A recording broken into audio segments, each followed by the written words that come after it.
Maswerteng gabi po 3D Lotto players. Narito na po ang mga numerong nanalo sa 3D Lotto 9 PM result. July 29, 2026, araw ng Miyerkules. Kaya't kunin nyo na po ang inyong mga ticket. Narito na po ang resulta. Yan, nakikita nyo na po ngayon sa screen ng inyong cellphone ang mga numerong nanalo sa 3D Lotto 9 PM result. In exact order po yan. At kung maswerte namang natayan niyo pa ang mga numero niyan kanina, congrats po sa inyo.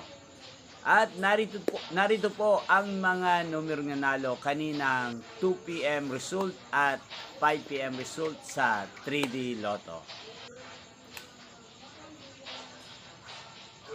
Yan, araw-araw nyo rin pong napapanood ang resulta ng 3D Lotto sa channel ito tuwing 2 PM, 5 PM at 9 PM. Sa mga gusto pong magpa-shoutout, mag-comment lang po kayo. Inyo pong napanood ang resulta ng 3D Lotto sa channel ito, Roderick Hernandez TV. Magkita-kita pong muli tayo sa susunod na resulta ng 3D Lotto sa channel ito. Bukas po ng 2 PM. Thank you for watching and good night po sa ating lahat.